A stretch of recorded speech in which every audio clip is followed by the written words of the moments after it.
have the honor of welcoming Christopher Davey and his presentation.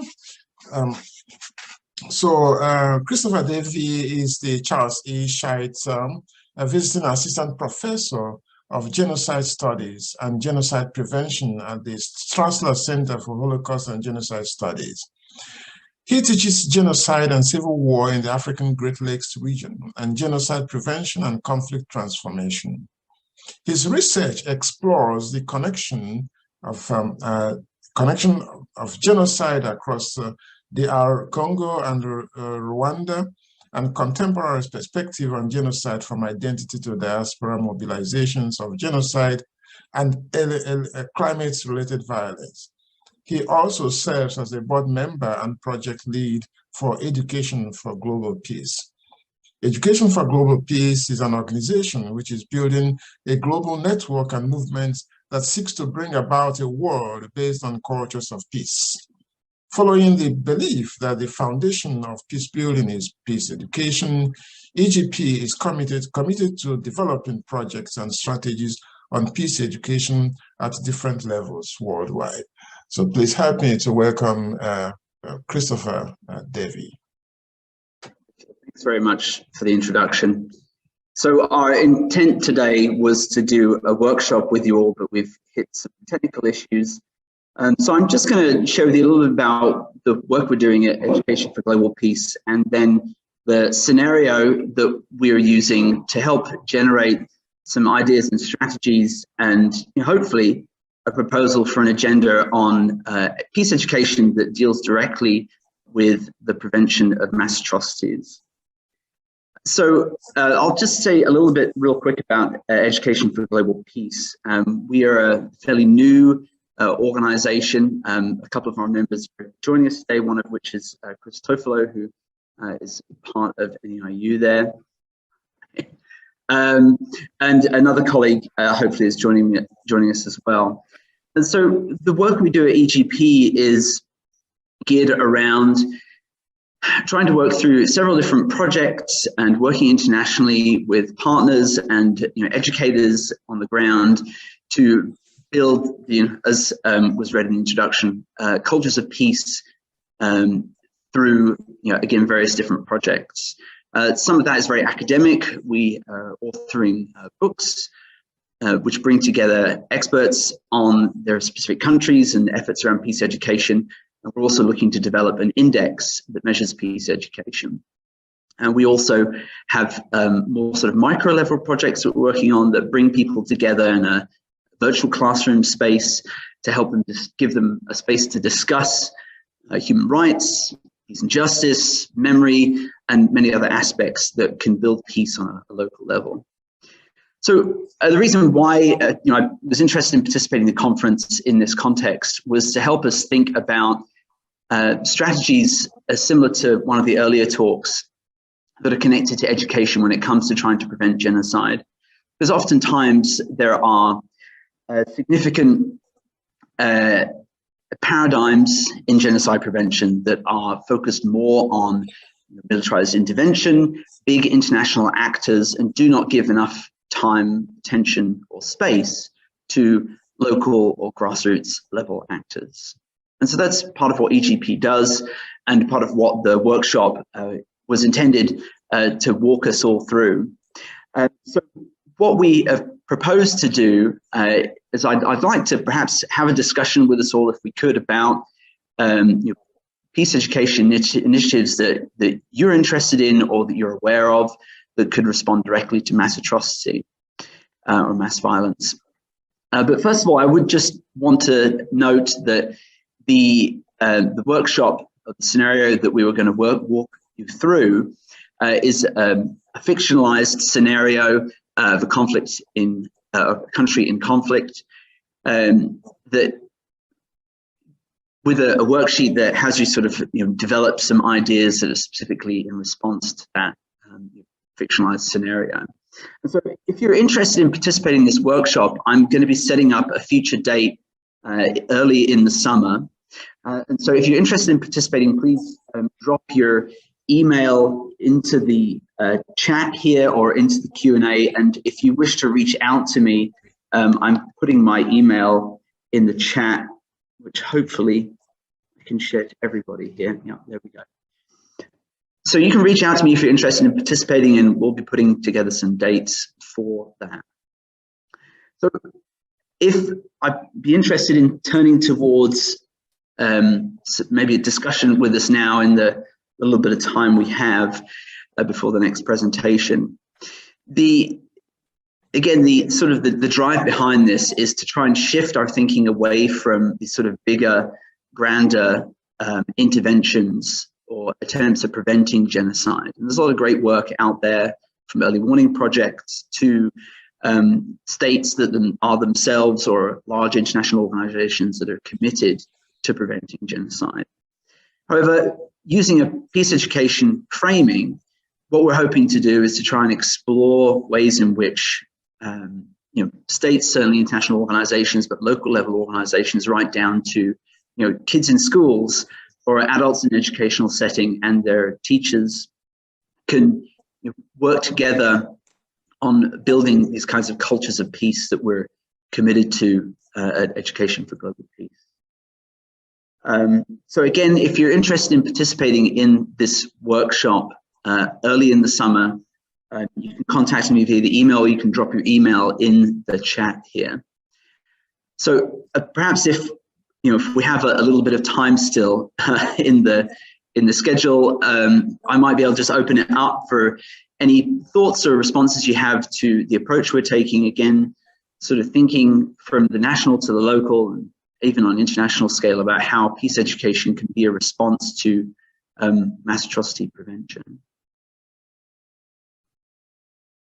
Great, I'm seeing a few more email addresses popping in. Thank you. Great, yeah. Yeah, so it's very good that your initiative, your workshops, the intention also aligns with the first group of presenters from Brazil. So what they are doing, and that tells me a great story that what we are doing here at in our university is having profound resonance, and we are basically connecting with one another. So could you just while we are collecting emails and getting questions, could you just say one or two words on some of the initiatives that the Peace Education Initiative of your group has undertaken now?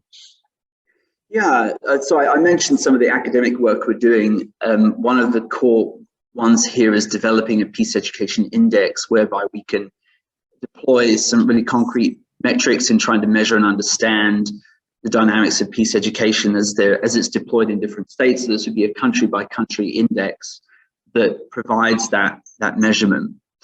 Some of the other projects we're doing or looking to do include very sort of easy interventions in peace education and bigger ones as well. One of the interventions we're working on is developing a model for peace educators called Our Global Village, and Our Global Village helps peace educators or anyone that would see themselves in that identity work through sort of very conflict transformation oriented perspective on trying to build consensus and peace into the work that's done.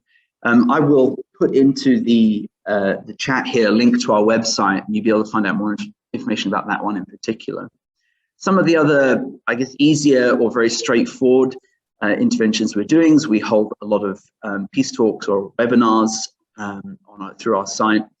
We also have been developing and publishing online a comic strip that is for parents or kids, but then peace educators as well, teachers that are interested in building peace into their classrooms.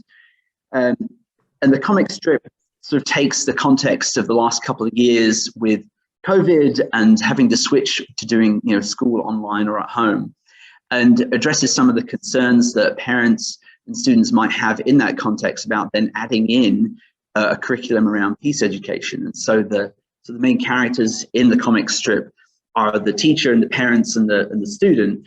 And the teacher, introduces this idea of, we're going to be talking about, peace or peace building in our courses, and the parents have some, problem with this and some pushback.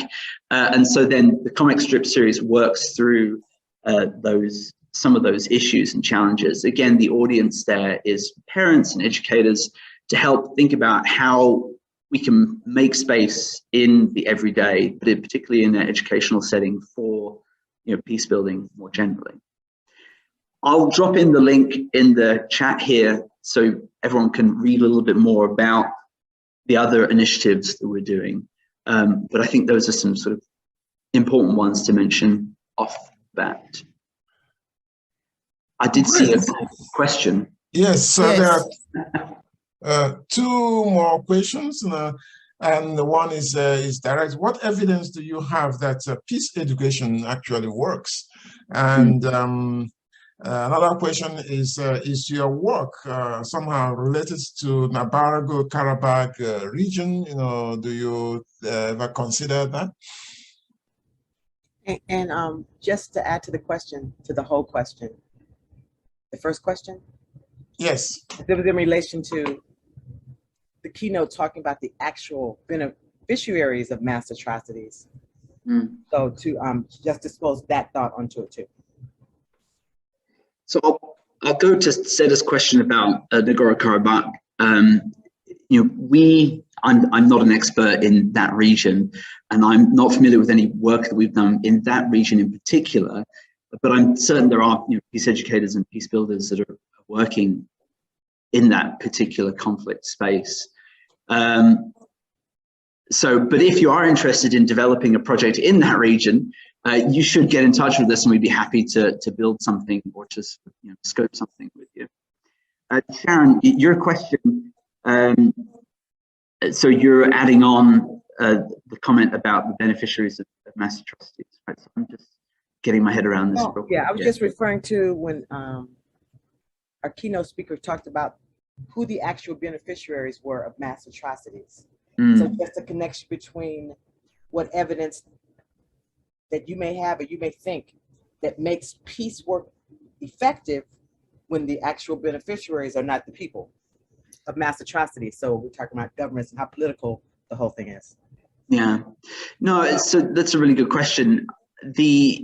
I'll hand over to Chris in a moment here, but a lot of the research that we've done recently, again, sort of gathering in expert views on 10 particular case studies in our recent book that manuscript we're working on, wrestles with this particular challenge, right? So the space that creates peace education agendas often is a post-conflict space and is a negotiated space, right? And so one of the things that we've identified, and something that we hope in the future to respond to, is how do these different parties, from the state to local or international NGOs, human rights activists and peace educators, and then groups with other agendas, how does that space work and how does it function with all those different interests? And so a given program of peace education may choose to focus more on softer aspects in terms of having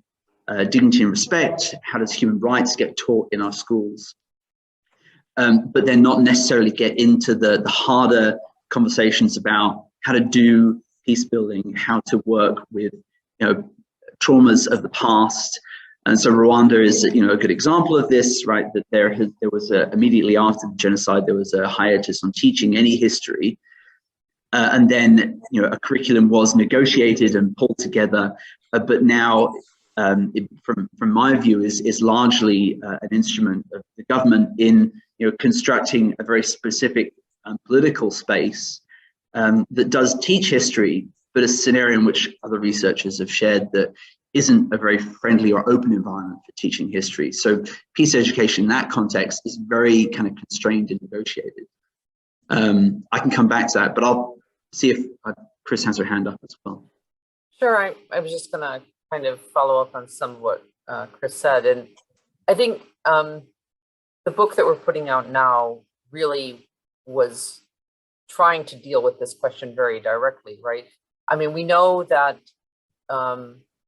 both peaceful behaviors and violent behaviors are learned social behaviors, and being able to handle conflicts, whether it's interpersonal or political, there are strategies that work that can be used in nonviolent ways.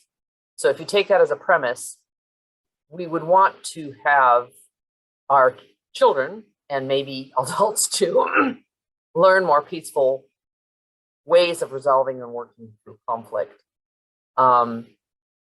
You can accept or reject that premise, but if you accept that is a premise, that there's some space or some role in educational systems for helping people negotiate conflict in less violent ways, we know that if we wanted that to be more widely available, you're talking about going through educational systems. But educational systems are political projects controlled by governments. So the actual book that the case studies actually look at this. It's like, what does peace education mean in certain countries? What is the government hoping to achieve by these mandatory or voluntary curriculum-wide instruction programs? And how is that viewed from the grassroots level on up? Because if we could wave a magic wand and say to the world, we're going to teach our children more peaceful ways of handling conflict, you have to be careful for what you wish for, because a lot of things get labeled peace education, and some of them are very political projects along the lines of what our keynote spoke about earlier today. So I think we're trying to critically interrogate this and go case study by case study to see, what space is available, and in particular contexts, and what seems to have an impact based on case study approaches. So it's still anecdotal at this point, but I think we're trying to even figure out from anecdotal case studies about what might be successful, or how spaces are created by local communities, sometimes with the blessing of the state, sometimes in contravention of that, so that we could help spread best practices that might have lasting impacts. So trying to add that in. Thanks, Chris. I'm seeing your follow-up, Sharon. I'm understanding a little bit more about what you're asking now, and certainly a lot of things are about power. Almost everything is. But your comment about power in these situations, in post-conflict settings or conflict settings, right? How does peace education address that? And certainly, there's a long-term investment that's made in peace education. But when I am talking about peace education, I'm not just referring to curriculum education programs, even though that is a core part of it. You're also talking about broader societal education programs or trainings that might be offered that can help create perhaps a kind of accountability that can respond to those power dynamics that could, again, impacting those beneficiaries of mass violence. So yeah, it's a really good question, right? How does peace education address those beneficiaries and those holders of power in those situations? And I don't have a full response for that, but I think that it is a key issue. There was a question in the Q&A by Vadim on peace education and child soldiers, and this is a really important one. And in my work in Eastern Congo, you can see the distinct absence of peace education, which does lead to continued recruitment or intergenerational recruitment of soldiers, from their teens, even younger. But we do see, promising efforts in places like in Uganda, in northern Uganda, where there is efforts of reintegration and trying to help build survivors of groups like the LRA back into society who were recruited as child soldiers.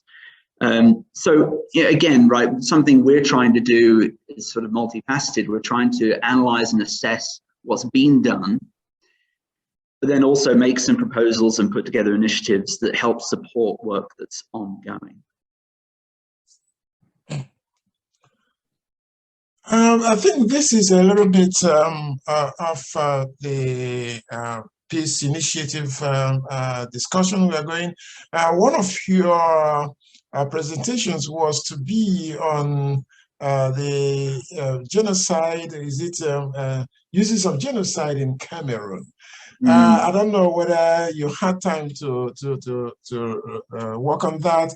You know, I have never, I confess my ignorance about the genocide in Cameroon. Do you mind telling us one or two things about that? Sure, I'd be happy to do that. And if there are any other questions about the peace education aspect, we can pick that up. But yeah, so just briefly, I first encountered the use of the term or the experience of genocide in Cameroon a couple of years ago at a conference. I don't necessarily need to say where and when it was, but at the conference there was a panel of Anglophones, so English-speaking Cameroonian activists that are part of the Cameroon diaspora here in the US, very politically active and involved in some of the conflict and civil unrest and violence that's been occurring there, particularly in those southwest provinces where you have the English-speaking minority of a French-speaking majority country. And so this panel of activists, they phrased the discrimination and the violence that English speakers in Cameroon were facing as a genocide. And as some of you might know, right, independence activists in English-speaking Cameroon refer to the Republic of Amazonia that they seek to establish and try to secede from Cameroon. And there's a lot of historical, colonial, post-colonial baggage, not to diminish any of that's kind of bundled up there. But essentially these activists are arguing that they are experiencing a genocide of English speakers in Cameroon. And I'll maybe just point out two things about this, and this is part of my research that I'm doing on this. One is that what they're identifying as a genocide is violence, so counterinsurgency violence. You have the Cameroonian state has a contingent of sort of rapid response troops that have been trained by European and American anti-terrorist forces to help fight Boko Haram in the north, but then they're redeployed down in the south to fight basically, boys with homemade guns, and there are some, more robust weaponry that's deployed. So this rapid response brigade is deployed to fight the multiple different independent secessionist English-speaking groups. So there is the presence of violence there, and there's a group at Oxford University in the last couple of years that have documented that it is multi-directional violence, but it is certainly asymmetrical in terms of the force that the state is leveraging against these independence activists and armed groups. The second thing I point out, and this is sort of more the critical aspect of the work, is that I identify the uses of genocide, how the term is deployed by a diaspora, in this case the Cameroonian diaspora, to try and frame the violence that's going on in a way that draws attention. Right? So we see in this case how genocide as a framing is used by the diaspora to draw attention. This is done in very visceral and visually violent ways. There's a replication of imagery from acts of violence that happened on the ground to help reinforce this idea that there's a genocide being experienced here. So I suppose in a more of a evidenced or qualitative sense, what's actually happening on the ground is a really massive, brutal, counterinsurgency campaign that ebbs and flows with counterattacks from these smaller rebel groups. So you could look over the last 3 years and see this, this small scale back and forth, which is a result of the lack of employment in the area, discrimination. There were bans against English judges, English school systems that were part of the Cameroonian state previously. And so Paul Biya, the current presidency, has really pushed down on Anglophones as a result of their political organization over the last decade. So it's a complex picture, but what I saw was the uses of genocide as a label, where it didn't necessarily apply if we were taking sort of a cold international law perspective, but it gave subjective meaning and political leverage to this, fractured diaspora trying to argue their case. Yeah. So one of the questions is how is it how correct is it to compartmentalize, to differentiate Africans in a given country like Cameroon according to languages, because you said French speaking and English speaking. So can we justify this compartmentalization and in relation to the uses of the term genocide? Because sometimes you find that in a given ethnic group, so there's a part of that ethnic group that speaks French, and then part of that ethnic group that speaks English. So what's the justification for this difference? That's one of the questions. Yeah, and it is a really hard issue to justify, because underneath those political identities of being Francophone or Anglophone within Cameroon are then a host of other ethnic identities, tribal heritages, but then also multiple different languages that are used. And so when Anglophone diaspora members or political activists that appeal to this Anglophone idea, they actually do then cover up this variety of other divisions and distinctions within society, which get to the real sort of complexity of what's happening in Cameroon. And so the use, and obviously I'm replicating that in my analysis, because that's how many simplify the conflict and describe themselves as being Anglophone versus the other that's Francophone. But then it also speaks to some of the post-colonial structures within Cameroon and its history of being, one of these, independent states that was a colony that got passed, back and forth between Francophone and Anglophone, even German spheres of influence. So yeah, it is hard to justify the Anglophone-Francophone distinction, but this is the one that many activists choose, or diaspora members choose to use, because it simplifies what's going on the ground in a way that they feel international audiences can easily understand it. Right. Okay, so any other questions? Yes, I said to Barry. So it's a very quick question, and it's been part of the question that you raised earlier, Dr. Eze, in terms of trying to differentiate people as Anglophone and Francophone. And in Africa, right, we're talking about Cameroon, and English is not even a native language to those countries. So what I was trying to figure out was, how do you see the impact of colonialism in this demarcation? And how is that really related or weaved into your work as a peace educator? Yeah, well, I suppose there's a couple of things I'll just quickly say about the Cameroon case. The institution of the Federation of Cameroon originally, after the referendum and independence, incorporated legal, educational, and linguistic structures that were distinctly Anglophone and Francophone. So you had more traditional English structures in the school system versus then more French structures, and then those different institutions producing different kinds of degrees, outcomes, and so on, right? The use of English versus French traditional law. There's better terminology there, but it's not coming to mind.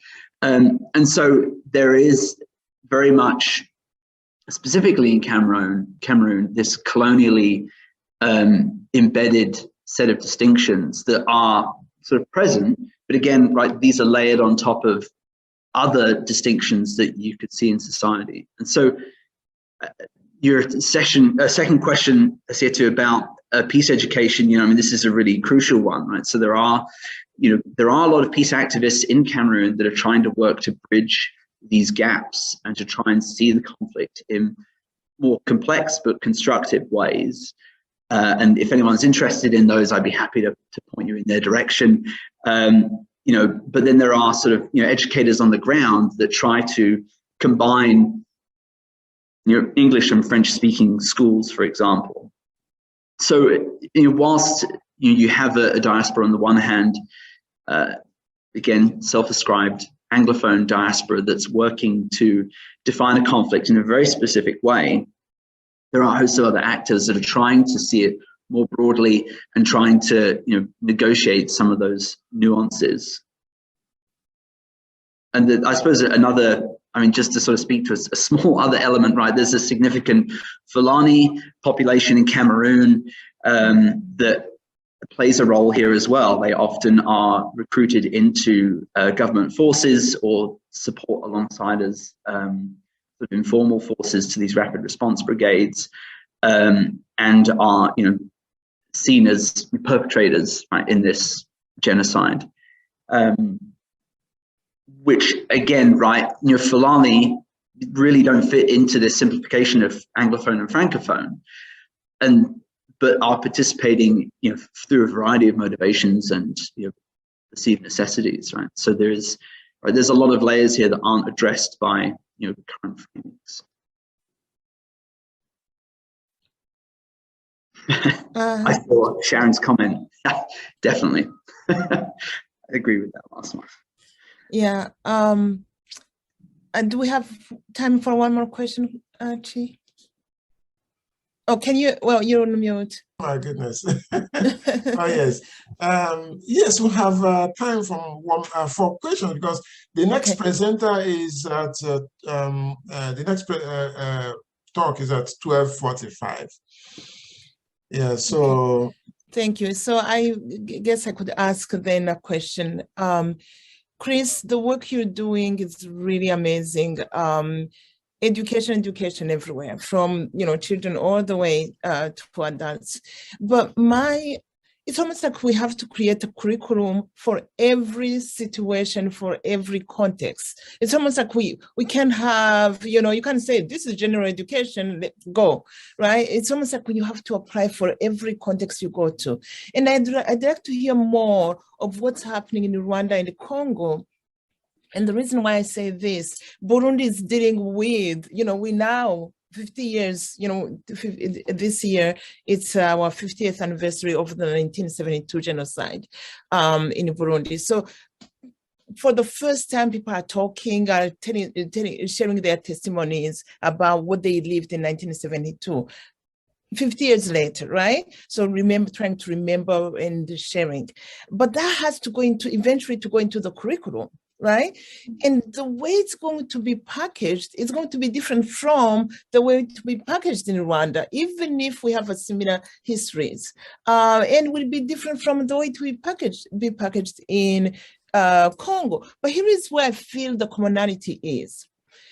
I'll go back to your point and Chris's point, Cristoforo. If we can train the general population, and I like that your program involves facilitators, local facilitators. That's wonderful, right? But when we think about it, the bottom line here, and I can talk about Rwanda and Burundi especially, and many parts, many Bantu language speaking countries, we have the Ubuntu concept, way of life that's embedded in what we do. Right? So in the villages, in the communities, they already know how to resolve their conflicts, right? Yes, something happened and that was broken, but it wasn't a glass shattered. It was a link, like a long moment when they picked up machetes to kill each other, right? So the training is important, especially with the Professor Mamdani talking about the recurrence, because there's a sense of revenge and so on.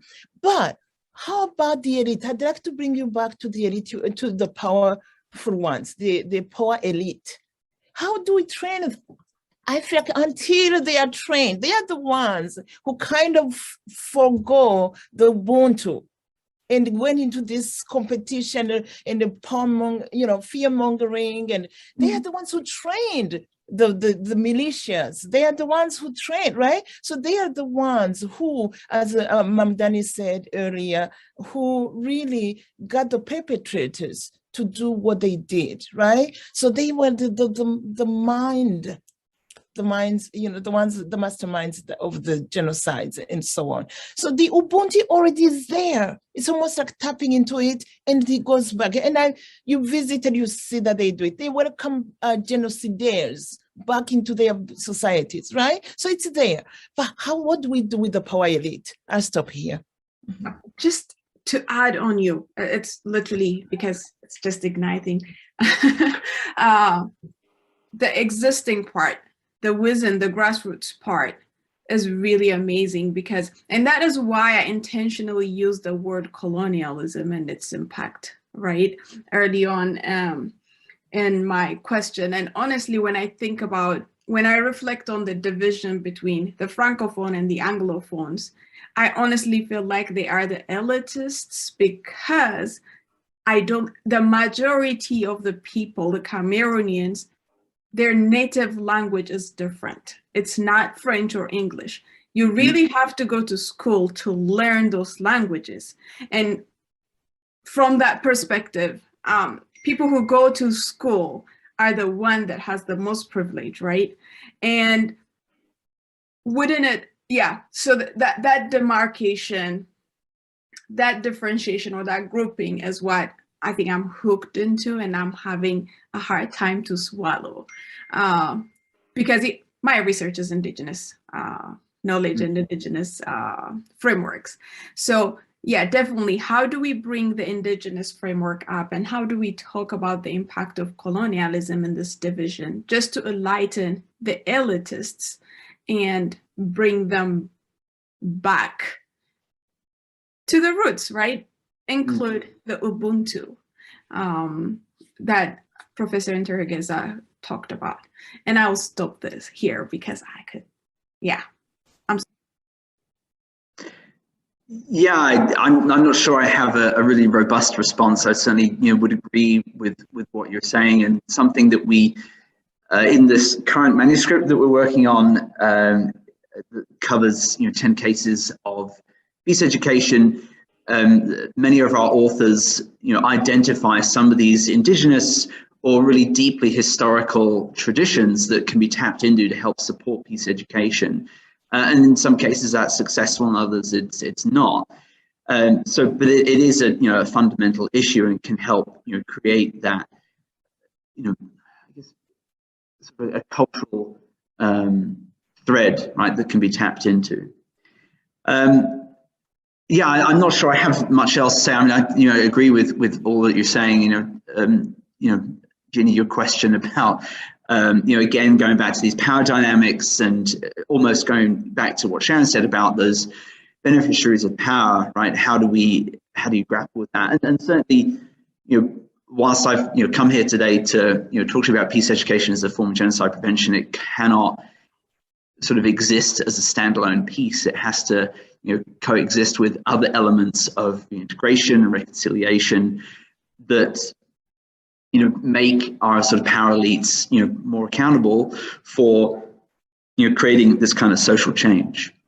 And it's really interesting, you mentioned it briefly, like to take in the round, right, to go from Congo to Rwanda to Burundi, and to see, it'd be hard to compare the three of them because they're in three very, very different places. Politically, in terms of peace education and broader reconciliation, and it would maybe take another conference to try and put them on a scale as to where they're all at. But yeah, there's wide differences there, and to know that Burundi is sort of embarking on that conversation, noting that anniversary is good.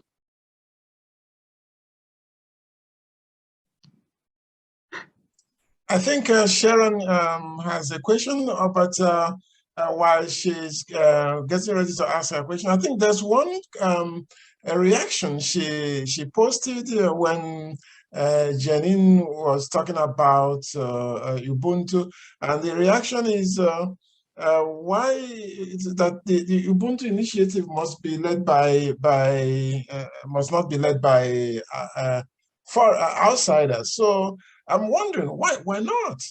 So why not? So why? That's actually the spirit of Ubuntu. Ubuntu is open to the so-called natives or settlers or outsiders. So as long as the goal is to promote peace and communal living. So once we begin to differentiate between insider and outsider, we basically go against the spirit of Ubuntu.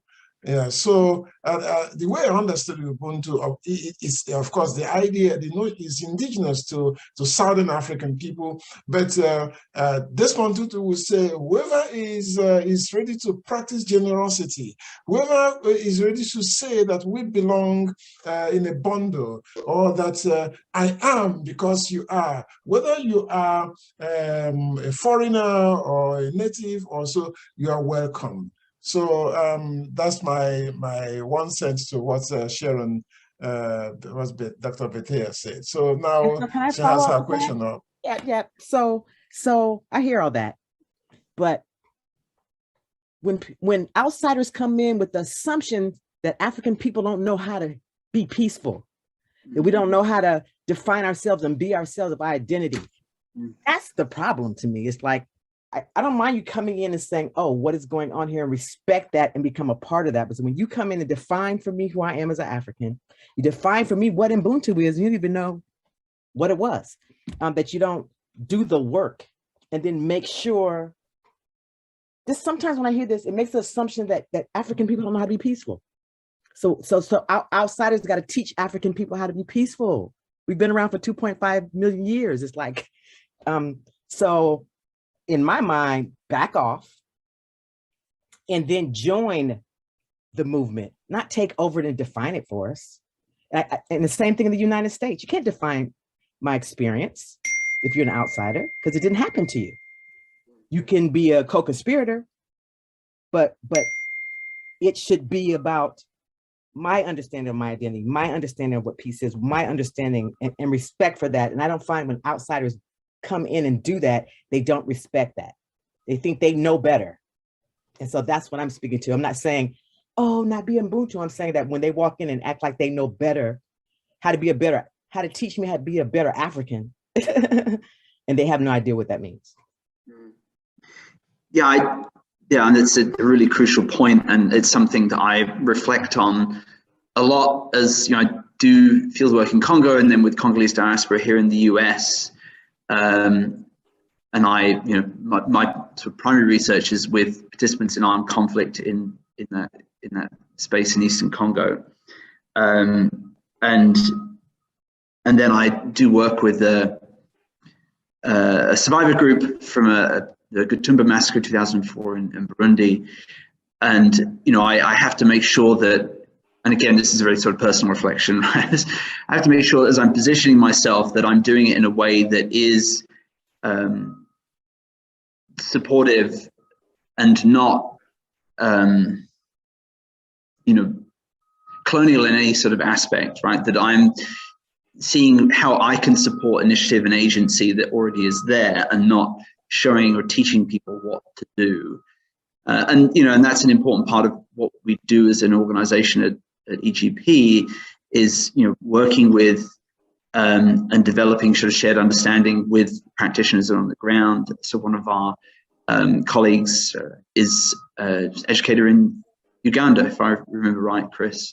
Edgar, I can't remember which town he's in, but and so we're as a new organization, just that I can speak to what we do is, we are mindful of that set of dynamics, right? And that, grave errors and mistakes can be made when, privileged white folk come in and assume, the reins, which is a mistake.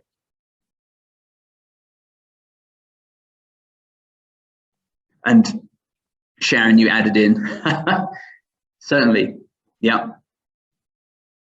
I wonder if you could, I'm sorry, I wonder if you could share some of your experiences picking up like a bottom-up approach where you went and you used what existed in terms of practices. What did the local practices, you know, that you found were useful? I'll give you an example. Severin of Otese, when observed people in Ijwi and how they really formed, like protect their own communities. This is in the DRC. And they were able to be their own, the way they understood peace. Without, so basically, if you're going to help, you go and listen and watch what they are doing, right? And I think that's what we are all trying to put here, to express here. So do you have any experience with that kind of approach where there were some useful tools that existed in the peace education program relied on? Yeah, thanks, Ginny. It's a good question. That's something we're looking to do, in short, right? It's being a newer organization. Some of the initiatives we're working on are, built collaboratively, but we haven't got to the stage yet where we've had the resources and the reach to be able to do that. But that is, a space that we want to work in. So it's a bit disappointing, I'm sure, right? But it's where we want to be. Exactly. We're all learning. That's good. I'm glad you're all taking all of that into consideration. Thank you. I think we still have time for just one question. And because we have bombarded Christopher with lots of questions, and I think, I think there are questions. I'm sorry, Chi. I think there are questions in the chat. Okay. One question. I don't think there's any question. There's some great comments that have been put in there from some of our participants that aren't on the panel. And of course, Sharon's stream of wisdom that we've been getting as well. Yeah. Okay. Thank you. I see. I don't know if it's a question.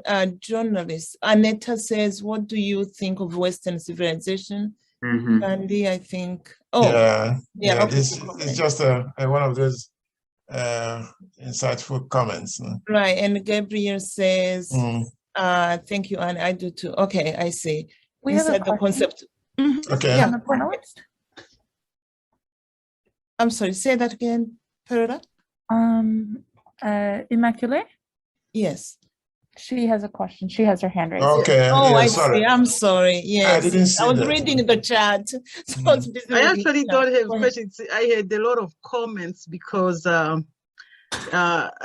Christopher and maybe Chris' work is quite, I would have to call it provocative, especially for people who are from those areas and who also have been colonized. And as I said, the concept which Christopher picked on of the white savior is a little bit disturbing and can lead to what Galtung called negative peace. When you go and you think you are going to be promoting peace, but you end up promoting negative peace. So my question to you, how did you take that kind of possible reaction into consideration when you really decided to get started with your project? How did you factor in the fact that perhaps some people will look at you as another white savior who is coming again, as I said, oxymoronically, as another form of colonizer of thought? So have you taken that into consideration, joining back Janine's question of perhaps bottom-up strategy? Have you thought about how you may be perceived? Maybe I should take that question, just because, I mean, the way EGP got started was actually one Jewish American and one Israeli who had been a soldier who has really suffering post-traumatic stress from some of the things that he did. They started looking at the violence in their own lives and how it had negatively impacted them, and wanted to think about how they could have, how educating about peace in their own lives might have made a difference. So that's where it began. And the first project that EGP did was to bring together, the idea initially was to bring together classrooms of children, kind of before the pandemic when we weren't all on Zoom. It was harder to bring people together. So we were starting by trying to bring a classroom. And so we started with a classroom in California, with a classroom in Pakistan, of children to talk about these kinds of questions. So I think the idea was to bring, it was kind of like people to people cross communication on some of these issues. The second project was a book project, which really tried to interrogate, what does peace actually mean, right? It's a fraught word. It means 10,000 things to different people, but looking at it academically from different disciplines to see how is it either present or absent or implied in different disciplines, to kind of think about how does peace and violence run through the structure of knowledge in the academy. So that's where the project has kind of started. Different people have been attracted and joined the project. Several from Colombia who've lived through that experience. More recently, we've had a couple of Africans join the project. So I think it's a question of what can we learn from each other at the grassroots level in terms of what is working in situations of conflict or post-conflict. So I think that was the impetus of where this project started. And you're right, because I think you can't have like I think Janine said, you can't have one size fit all, here's peace education. It's not going to work across the world. From my own work, I think one of the things that I found quite interesting was the response to the Rwandan genocide. This question of what is going to stop that cycle of violence. There was a huge debate, right, in the country about, and initially the move was toward, let's teach Rwandans critical thinking skills. That's what's going to prevent encouraging that from a young age on up, to prevent their susceptibility to manipulative power actors. That's not the direction that Rwanda decided to go. They focused on an identity. Let's construct a we are all Rwandans identity. That's what the state has chosen as the way to try and break that cycle. Now, was that the right choice or not? So I think as we think about education, I think it does come down to this question of state power enrolled in education, and that question of what is it that children, especially, what helps them be part of breaking those cycles? When power actors, whether it's here in the United States, like our own crazy people, I mean, propaganda is increasingly powerful, right? I mean, we can have videos now that we can't even tell if they're manipulated or not. So as we are trying to live in a world where propaganda is increasingly the tool of the powerful and it's increasingly effective, how do we help each other withstand that when it is not in the interest of the mass of people? What can we learn from different communities who are struggling with that question? Okay, so thank you very much, Dr. Tofolo. And I think we are running out of time. So I don't know, perhaps in the end, we all could just put together our own our ideas.